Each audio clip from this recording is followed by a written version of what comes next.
근데 얘가 아침마다 내 다리를 붙잡고 막 맨날 엄마 회사에 가지 마세요 라고 우는 거예요. 근데 걔를 이제 떼놓고 회사에 가면 계속 그 아이가 생각이 나서 버틸 수가 없는 거예요. 근데 그렇게 힘들게 살다 보니까 이젠 안 되겠다. 내가 정말 퇴사를 해야겠다고 생각했는데 그때 가장 걸렸던 게 돈이었어요. 그러니까 남편 월급이 200만 원 정도밖에 안 되니까 저희 네 식구가 그 돈을 가지고 살기 너무 막막한 거예요. 그쵸. 그렇다면 이 돈을 어떻게 해결할 수 있을까 생각을 하니까 부동산 투자가 딱 떠오르는 거예요. 그래서 이렇게 투자를 하게 된 거죠.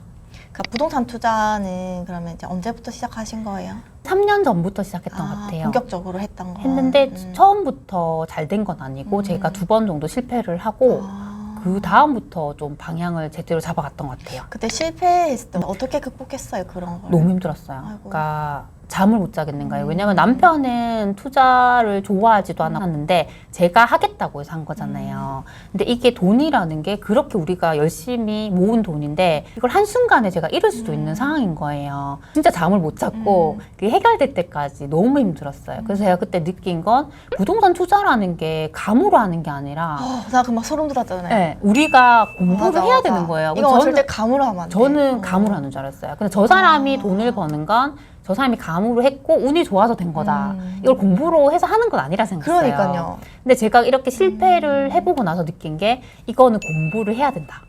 이제 그렇게 하게 된 거죠. 그러니까 저는 투자하기 전에 몰랐던 게 이렇게 데이터 분석으로 이렇게 상승하는 부동산 찾는 것 자체가 네. 불가능하다고 생각을 했는데 맞아요, 저도요. 이게 가능하다는 것 자체를 아는 게 중요한 것 같아요. 맞아요. 나 너무 공감돼요, 진짜로. 그래서 진짜 이 영상 보시는 분들도 무조건 부동산 투자를 쉽게 하려는 방법을 찾을 게 아니라 어떻게든 우리가 확신을 갖기 위해서는 공부를 해야 되고 그 시간을 많이 쏟아야 되잖아요.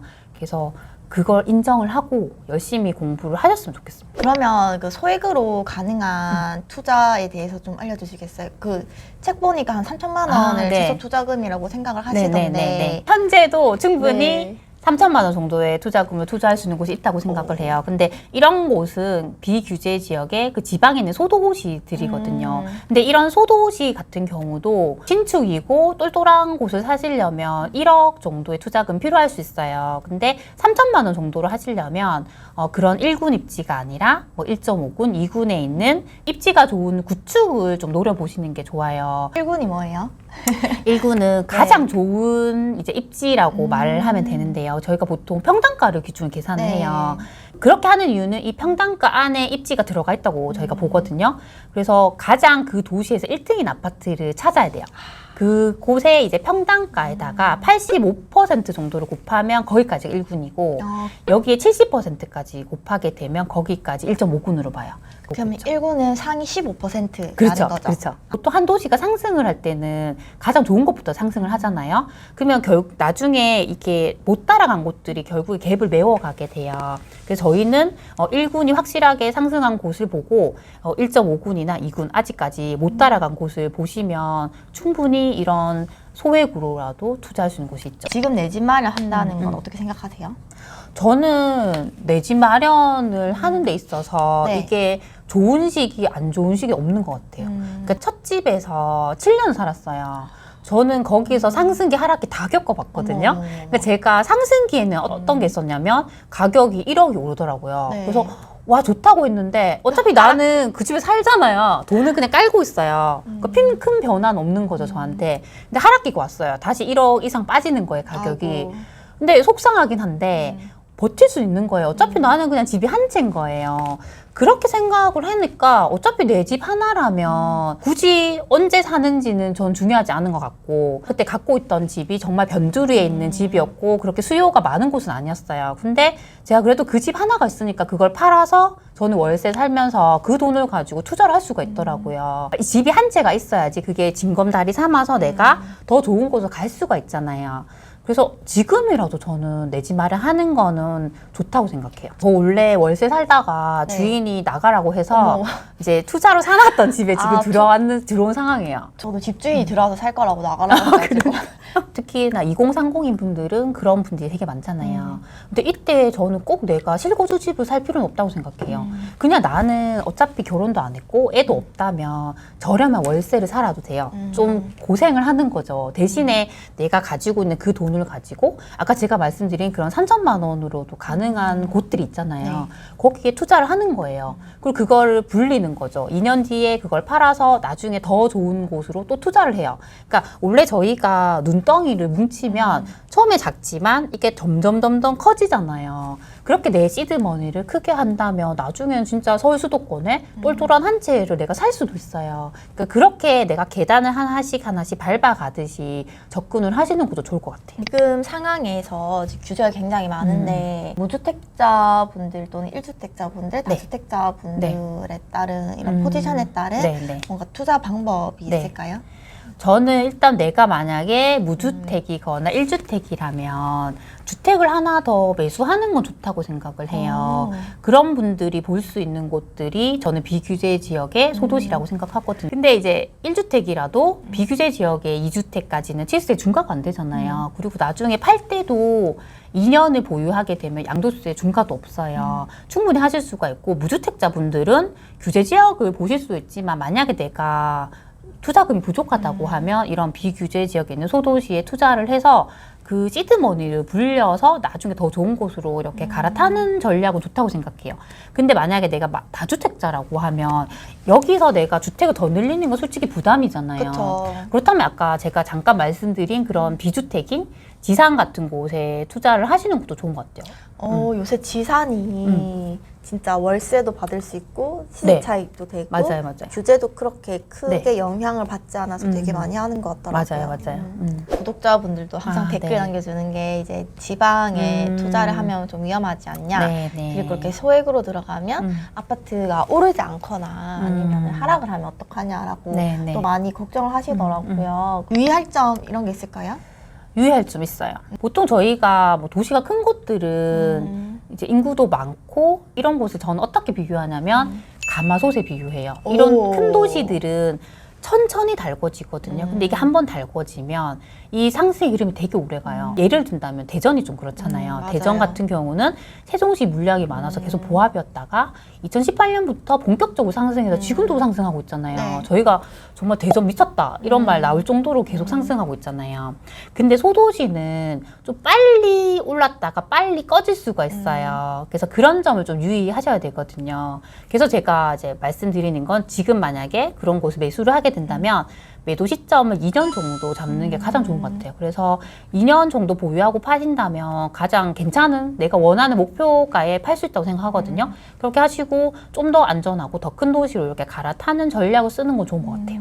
수도권 분들은 지방은 안 어릴 거라고 항상 생각을 하시던데 맞아요. 지방 분들은 또 지방 아파트만 보잖아요. 그렇죠. 이렇게 좀 시야를 다양하게 하면 굉장히 그래서 저는 항상 지역에 대한 편견을 좀 깨는 게 좋은 것 같아요. 저도 지방 계속 살고 있지만 지방에도 입지가 다 있잖아요. 맞아. 선호하는 또 입지가 있기 때문에 분명히 그런 곳들도 오르거든요. 그래서 좀 편견을 깨고 보시면 더 선택지 많아지는 것 같아요. 그러면 세비티님은 이제 어떤 투자를 하세요? 분양권 투자, 아파트 투자, 지식산업센터 투자 이렇게 계속 해왔어요. 처음에 제가 투자할 때는 입주장 분양권도 샀었고 제가 돈이 부족할 때는 미분양이 났던 그런 분양권도 샀어요.